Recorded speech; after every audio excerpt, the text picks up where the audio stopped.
आज जो रेल रोज लाखों लोगों को मंजिल तक पहुंचाती है, उसका सफर 170 साल पहले एक छोटी सी पहली रेलगाड़ी से शुरू हुआ था। यह है भारत की पहली रेलगाड़ी की झलक, जो बॉम्बे से ठाणे तक चली थी, सिर्फ 34 किलोमीटर। भारी लोहे के पहिए, भाप से भरता बॉयलर और डर और हैरानी से भरे लोग, यही था उस दिन का माहौल। सिर्फ एक छोटी सी लाइन नहीं, ये एक ऐसे बदलाव की शुरुआत थी जिसने पूरे भारत का नक्शा बदल दिया। ये वही देश था जहां सफर बैलगाड़ी और नौकाओं से होता था, और अचानक लोहे की ये चलती आग की गाड़ी आ गई। आज इंडियन रेलवेज दुनिया के सबसे बड़े रेल नेटवर्क में से एक है, लेकिन शुरुआत एक ही ट्रेन से हुई थी। साल 1853, वो साल जब पहली बार भारत की धरती पर आधिकारिक रूप से यात्री रेल चली। इस वीडियो में हम देखेंगे रेल का आइडिया कैसे आया, पटरी कैसे बिछी, इंजन कहां बना और पहली यात्रा कैसे हुई।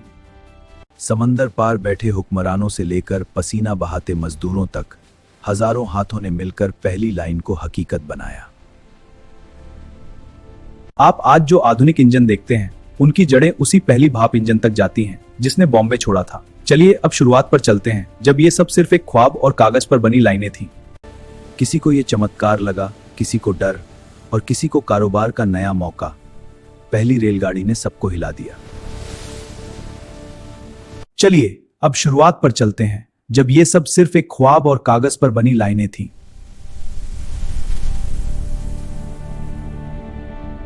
रेल आने से पहले भारत में लंबा सफर हफ्तों में नापा जाता था।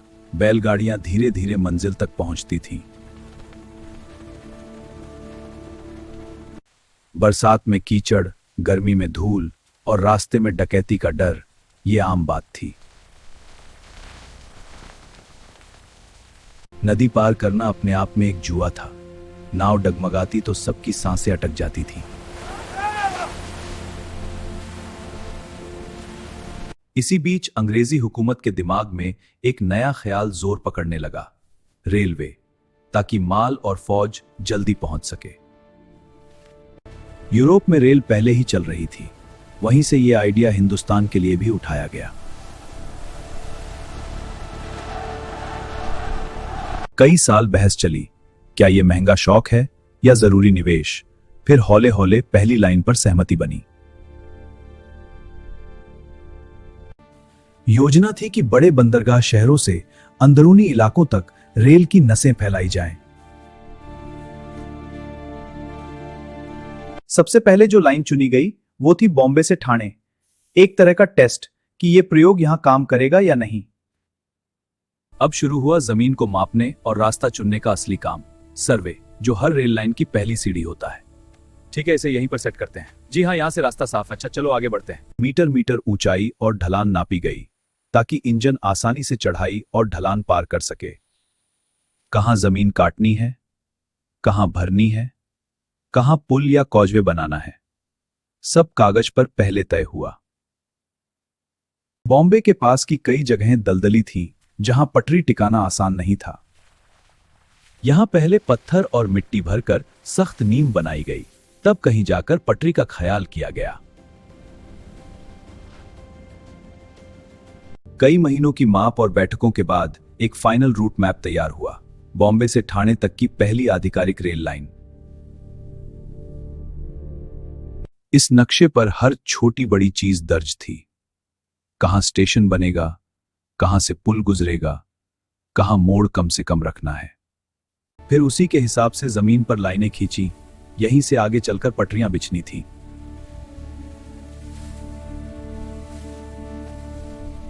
गांवों के लोगों को अभी तक अंदाजा भी नहीं था कि इन सफेद लकीरों पर जल्द ही लोहे की आग उगलती गाड़ी दौड़ेगी। लेकिन कागज और जमीन पर खींची इन लाइनों को अब असली रेल की पटरी बनाना बाकी था। असली मेहनत आगे थी। रेल लाइन बिछाने से पहले जमीन को बिल्कुल सही लेवल पर लाना पड़ता है। यह सबसे भारी और लंबा काम था। हजारों मजदूरों ने दिन रात फावड़ा और टोकरी से ये रास्ता बनाया।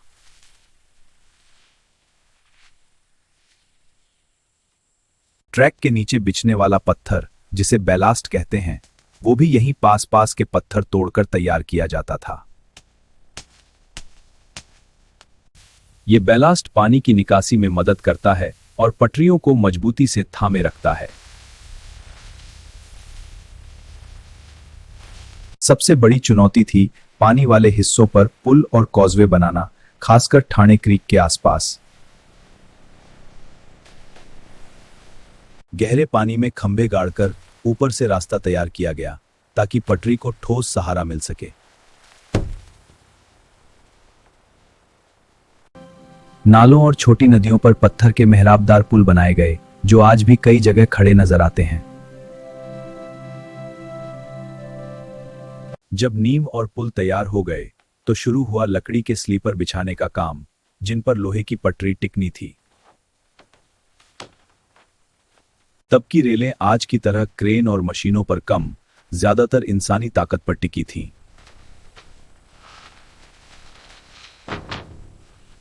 एक एक कील और जॉइंट हाथ से ठोके गए ताकि इंजन के वजन को यह लाइन झेल सके। धीरे धीरे ये लोहे की पटरी बॉम्बे से ठाणे की दिशा में आगे बढ़ने लगी। पटरी के बीच की दूरी यानी गेज को बराबर रखना भी जरूरी था, वरना ट्रेन डगमगाकर उतर सकती थी। हर बड़े पुल को पहले सामान से भरे वैगनों से टेस्ट किया गया ताकि उसकी मजबूती पक्की की जा सके। जब पटरी, पुल और जमीन सब तैयार हो गए, तब पहली बार इस नए रास्ते पर भाप इंजन की आवाज गूंजने वाली थी। पहले पहले के इंजन और डिब्बे भारत में नहीं बनते थे। इन्हें हजारों किलोमीटर दूर इंग्लैंड की फैक्ट्रियों में तैयार किया जाता था। मोटी लोहे की चादरों से बड़ा गोल बॉयलर बनाया जाता, जिसमें पानी गर्म होकर भाप बनाता था। यही भाप पिस्टन और रॉड्स को चलाती और वो बड़े लोहे के पहियों को घुमाती थी। भारत के लिए जो शुरुआती इंजन बने, उन्हें बाद में साहिब, सिंध और सुल्तान जैसे नाम मिले। डिब्बे यानी कोच लकड़ी के बने, जिनमें अलग अलग क्लास के लिए अलग आराम और जगह रखी गई।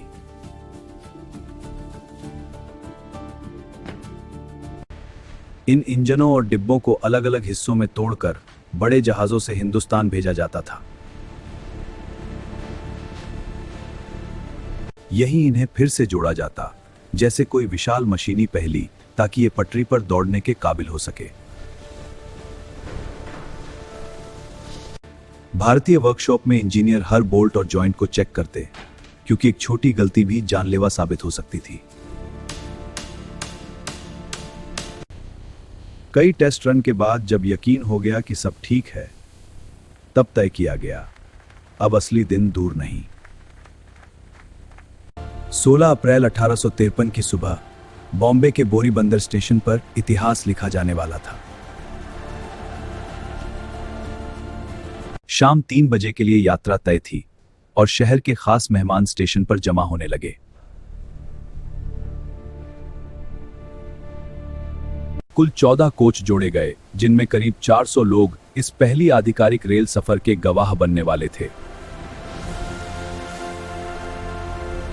इंजन को खास तौर पर सजाया गया, जैसे किसी दुल्हन की तरह, क्योंकि आज वो पूरे देश की नजरों में था।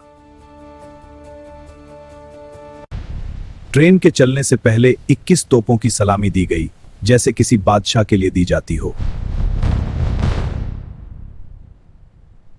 उस दौर में आम लोगों की जगह ज्यादातर अफसर, अंग्रेज परिवार और कुछ चुनिंदा भारतीय मेहमानों को मिली थी। इंजन में कोयला झोंका गया, बॉयलर में भाप का दबाव बढ़ा और वो भारी लोहे का दिल धड़कने को तैयार हो गया। हरी झंडी उठी, सीटी बजी और कुछ ही पल में पहिए घूमने लगे। भारत की पहली रेलगाड़ी चल पड़ी। पहले हल्की झटका, फिर लगातार धड़धड़ाहट और इंजन ने पटरी पर अपनी दस्तक दर्ज कर दी। डिब्बों के अंदर बैठे लोगों के लिए यह बिल्कुल नया एहसास था। इतनी तेजी से जमीन पर फिसलना उन्होंने पहले कभी नहीं देखा था। रास्ते के गांवों में लोग दौड़कर पटरी के पास आए। किसी ने इसे जादू कहा, किसी ने आग की गाड़ी। पुलों पर से गुजरते वक्त इंजन की आवाज गूंजती और नीचे बहता पानी इस नए जमाने के गवाह बनता गया। बीच में एक दो जगह इंजन को पानी और कोयले की जरूरत पड़ी। भाप इंजन के लिए यह ईंधन जान जैसा था। इंजन की स्पीड, समय, आराम, हर बात पर नजर रखी जा रही थी, क्योंकि यह सफर आगे के पूरे नेटवर्क की बुनियाद बनने वाला था। करीब सवा घंटे बाद जब ट्रेन ठाणे के पास पहुंची, तो वहां भी देखने वालों की भारी भीड़ जमा थी। ट्रेन के रुकते ही बैंड बजा, मेहमान उतरे और पहली रेल यात्रा आधिकारिक तौर पर सफल मानी गई।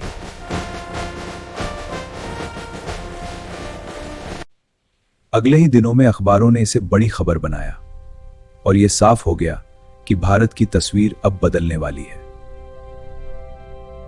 धीरे धीरे देश के अलग अलग हिस्सों में रेल की पटरी बिछने लगी। मैदान, जंगल, पहाड़, सब जगह ये लोहे का जाल फैलता गया।